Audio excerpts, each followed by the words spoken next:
ನಂಜನಗೂಡು ನಗರದ ಪೊಲೀಸ್ ಭವನದಲ್ಲಿ ಮೈಸೂರು ಜಿಲ್ಲಾ ಪೊಲೀಸ್ ವತಿಯಿಂದ ನಂಜನಗೂಡು ಉಪವಿಭಾಗ ಮಟ್ಟದಲ್ಲಿ ಅಪರ ಜಿಲ್ಲಾ ಪೊಲೀಸ್ ಅಧೀಕ್ಷಕ ಮಲ್ಲಿಕ್ ಮತ್ತು ಡಿವೈಎಸ್ಪಿ ರಘು ನೇತೃತ್ವದಲ್ಲಿ ನಂಜನಗೂಡು ಮತ್ತು ತಿ ನರಸೀಪುರ ತಾಲೂಕುಗಳ ಮುಖಂಡರ ಜೊತೆ ಶಾಂತಿ ಸಭೆ ನಡೆಸಲಾಯಿತು.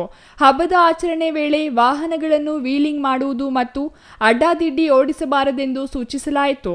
ವೀಲಿಂಗ್ ಮಾಡಿ ಸಾಮಾಜಿಕ ಜಾಲತಾಣದಲ್ಲಿ ಹರಿಬಿಡುವುದು ಮಾಡಿದರೆ ಪ್ರಕರಣಗಳನ್ನು ದಾಖಲು ಮಾಡಿಕೊಂಡು ಕಾನೂನು ಕ್ರಮ ಕೈಗೊಳ್ಳಲಾಗುವುದು. ಶಾಂತಿ ಸೌಹಾರ್ದತೆ ಕಾಪಾಡುವ ನಿಟ್ಟಿನಲ್ಲಿ ಶಾಂತಿ ಸಭೆ ಕರೆಯಲಾಗಿದೆ. ವೈವಿಧ್ಯತೆ ಇರುವ ಭಾರತದಲ್ಲಿ ಅವರವರ ಆಚರಣೆಗೆ ಗೌರವ ಕೊಡಬೇಕು. ಬಕ್ರೀದ್ ಮತ್ತು ಹನುಮ ಜಯಂತಿ ಎಲ್ಲ ಹಬ್ಬಗಳು ಸೇರಿ ಎಲ್ಲರೂ ಆಚರಣೆ ಮಾಡುವುದೇ ಭಾರತದ ವಿಶೇಷವಾಗಿದೆ. ಯಾವುದೇ ಘಟನೆಗಳು ನಡೆದರೆ ತಕ್ಷಣ ಪೊಲೀಸ್ ಠಾಣೆಗೆ ತಿಳಿಸಬೇಕೆಂದು ಅಪರ ಜಿಲ್ಲಾ ಪೊಲೀಸ್ ಅಧೀಕ್ಷಕ ಮಲ್ಲಿಕ್ ಹೇಳಿದರು.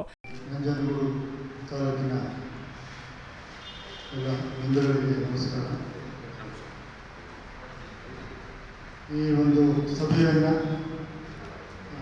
ದೇಶದಾದ್ಯಂತ ಆಚರಣೆ ಮಾಡ್ತಾ ಇರ್ತಕ್ಕಂತಹ ಬಕ್ರೀದ್ ಹಬ್ಬದ ಹಿನ್ನೆಲೆಯಲ್ಲಿ ಶಾಂತಿ ಸೌಹಾರ್ದತೆ ಕಾಪಾಡುವ ನಿಟ್ಟಿನಲ್ಲಿ ಒಂದು ಮುಂಜಾಗ್ರತಾ ಸಭೆಯನ್ನು ನಡೆಯುತ್ತೇವೆ.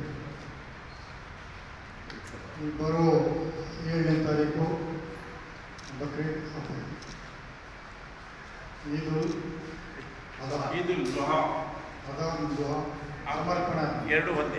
ಸಮರ್ಪಣೆ ಮಾಡ್ತಕ್ಕಂಥ ಒಂದು ಹಬ್ಬ.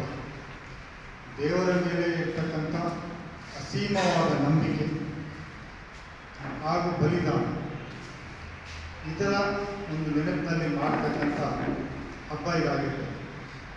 ದೇವರ ಆಜ್ಞೆಯ ಮೇರೆಗೆ ಸ್ವಂತ ತನ್ನ ಮಗನ್ನೇ ಬಲಿ ಕೊಡ್ತಕ್ಕಂತಹ ಒಂದು ಸನ್ನಿವೇಶ. ಅಂದರೆ ದೇವರಲ್ಲಿ ಎಂಥ ನಂಬಿಕೆ ಇರಬೇಕು.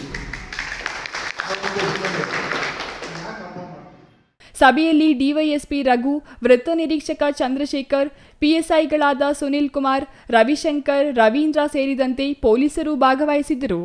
Kumar, CTV news, Nanjangud.